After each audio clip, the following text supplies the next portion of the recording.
साथियों नमस्कार। आज इस संकट की घड़ी में जहर फैली हवा में है, जहां सांस लेना भी मुश्किल हो रहा है। यूनियन के पदाधिकारियों ने अपने काम को बेहतर अंजाम दिया है, लेकिन हम सब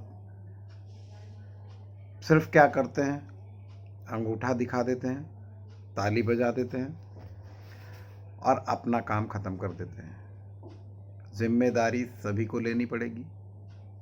आज जो संकट का दौर पिछले सीजन में था और आज फिर वही हमारे सामने आकर और बड़े और भयावह रूप से आकर खड़ा हो गया है।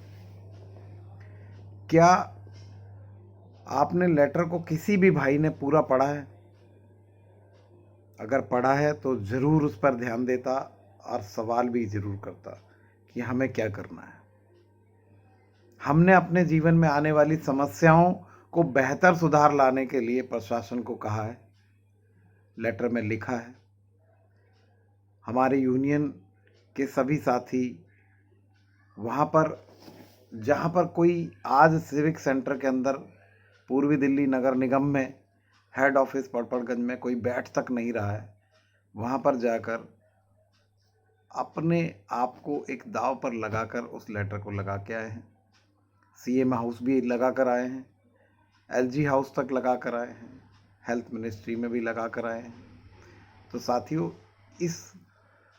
क्योंकि हमारे साथ आज एक इतनी बड़ी बड़ी समस्याएं आती जा रही हैं, तरह तरह की ड्यूटियां ली जा रही हैं। पिछले 1.5 साल से इस महामारी के दौर में प्रशासन और हमें दबाता चला जा रहा है, हमारे जीवन की सुरक्षा तय नहीं कर रहा है। आज हमें सभी जोन के पदाधिकारियों से हाथ जोड़कर विनती करता हूं कि यह समय अलग बिखरने और रहने का नहीं, मिलकर काम करने का है। समस्या सिर्फ यूनियन के पदाधिकारियों की भी नहीं है भाइयों, यहाँ हर एक डीबीसी साथी की है। समझने वाले को समझ जरूर आती है, निभाना बड़ा मुश्किल होता है और मानवता के नाते उसे ज़्यादा से ज़्यादा इस मुश्किल में आगे आना पड़ेगा और अपनी जीत हासिल करनी है तो मैदान में भी उतरना पड़ेगा। आप ध्यान से इस लेटर में पढ़िए, एक पॉइंट है। अगर आप उस लेटर को ध्यान से पढ़ते हैं, जब ही मैंने कहा, हमने एक लेटर में एक पॉइंट दिया है कि अगर यह 15 दिन में मांगे नहीं मानी जा गई तो हम 15 दिन बाद काम बंद हड़ताल कर देंगे। पहली बात तो आप सबको तैयार रहना चाहिए और मजबूती से आप लड़ेंगे तो ही कामयाब होंगे। जहन में बिठा लेना साथियों, अपने जहन में बिठा लो, अपने दिल में बिठा लो, अपने दिमाग में बिठा लो और मजबूत तरीके से मैदान में उतरना है, क्योंकि हड़ताल करने की परमिशन नहीं मिल रही है। आप सब सोचते हैं कि यूनियन हड़ताल क्यों नहीं करती है, क्यों नहीं की जा रही है? तो हड़ताल करने की परमिशन नहीं मिल रही है, इसलिए हम लोग अपने ही वार्ड पर काम बंद हड़ताल करेंगे। लेकिन इसके लिए सभी साथियों को आगे आना पड़ेगा, जब ही हम कामयाब भी होंगे और कामयाबी को अपना परचम, अपना एक वजूद पा पाएंगे। इसमें सभी का साथ होना बहुत ज़रूरी है, अन्यथा हम सब साथी बिखर कर रहेंगे तो कामयाबी दूर ही रहेगी साथियों।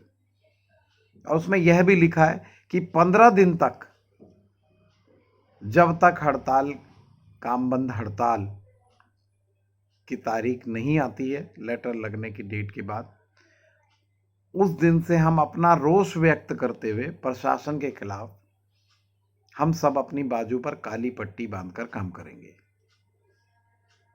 तो साथियों, मैं गुजारिश करता हूं, अपना रोष जाहिर करो, क्योंकि आपके अंदर वह आग है। यूनियन अपना काम कर रही है, आपको साथ देना है और काम करने के लिए आगे बढ़ना है। अपनी बाजू पर काली पट्टी बांधकर कार्य करेंगे और रोष जाहिर करेंगे। और सबसे गुजारिश करता हूं कि अपने वार्ड में जहां जहां भी अपना साथी मौजूद है तो उस साथी को वहां पहुंचना है और वहां पहुंचे, और अपनी वहाँ पर पहुँचकर काली पट्टी के साथ अपनी फ़ोटो को वहाँ से भेजे। अगर वह अपनी फ़ोटो वहाँ से भेजेगा तो मैं आगे उसे एडमिनिस्ट्रेशन को, न्यूज़ में, मीडिया में, सारी जगह भेज पाऊँगा कि हमारा रोष प्रदर्शन यह है, हमें क्या क्या परेशानी आ रही है। हमें समझना पड़ेगा साथियों। आगे आइए, अगर कामयाबी पानी है तो आगे बढ़ना पड़ेगा और अपने इस काली पट्टी बांधने को एक कमज़ोर हिस्सा मत समझिए। हाथों में अपने रोज़ सुबह एक शीट लीजिए कागज़ की, वाइट कलर की, उस पर मार्कर से लिखिए। हमसे आज तक डिपार्टमेंट दीवारों पर लिखवाता आया, रजिस्टर पर लिखवाता आया, तो अपने लिए एक प्लेन पेपर पर लिखिए कि मेरी मांग पूरी करिए, मेरा वजूद क्या है मुझे बताइए, मेरी जीवन सुरक्षा तय कीजिए। अलग अलग स्लोगन के साथ हर वार्ड का साथी उस पर खड़े होकर रोज एक फ़ोटो पोस्ट करिए, हमारे ग्रुप में पोस्ट कीजिए। सभी साथियों को अपनी फ़ोटो पोस्ट करनी चाहिए जब हम जाकर आगे कुछ कर पाएँ।